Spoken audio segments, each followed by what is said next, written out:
Hey guys, so here we have the 650cc motorcycle from CF Moto. It's called the 650 NK. It stands for the naked motorcycle. So we get it here in two colors, that is the blue color and the grey color over here. It's a lovely looking striking motorcycle with a nice design language but slightly old console which is updated in the other model 650 GT and 650 MT. Here is a 650 GT which is a fair motorcycle as well as a 650 MT. So now let's get riding and I'll tell you about the features and how it feels to ride the motorcycle. So this bike is powered by a 650cc twin cylinder engine and it gives a nice amount of low end power and has a nice mid range and you can cruise on this bike. So let me show you the exhaust note by revving it out.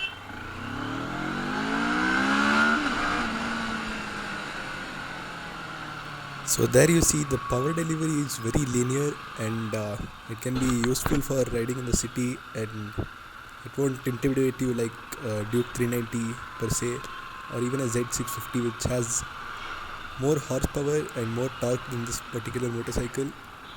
So yeah, let's talk about its power figures. This bike gives out 55 horsepower and 54 Newton meters of torque.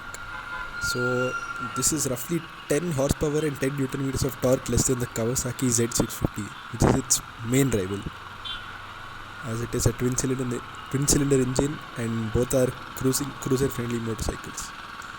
But you will feel a difference which is more than that because this motorcycle comes at a weight of 206 kgs whereas the Kawasaki comes at 195 kgs, which is much more lighter, and which makes the Kawasaki feel more nimble and easier to ride in the city while changing directions.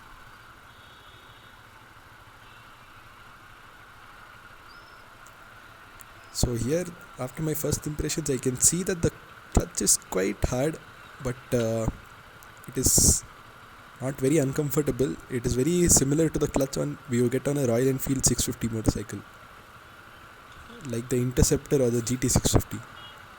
So in this motorcycle you get adjustable clutch lever and a brake lever which provides a premium feel, and I like the hand grips also on this motorcycle, and the brakes offer a pretty good bite, and that's because of the 300mm dual pedal disc at the front and a 235mm single disc at the back.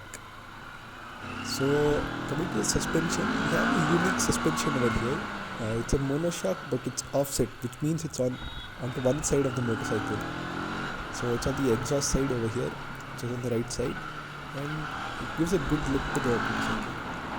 Apart from that, speaking of performance, it performs pretty well on the city streets. It's set on the softer side, so I would say that it wouldn't be the best for cornering, but when I tried mild cornering over here, it held its line pretty well, and that might be due to the extra weight, and it's a stable motorcycle when you are going fast into corners or just going fast in general. So on this motorcycle we get a 17 liters fuel tank. That's good, and it's a bigger tank than the Kawasaki Z650 which gets only 15 liters. And the mileage on this bike, you get about 20 to 25 kilometers per liter depending on your riding style. So that isn't great, but yeah, it's doable.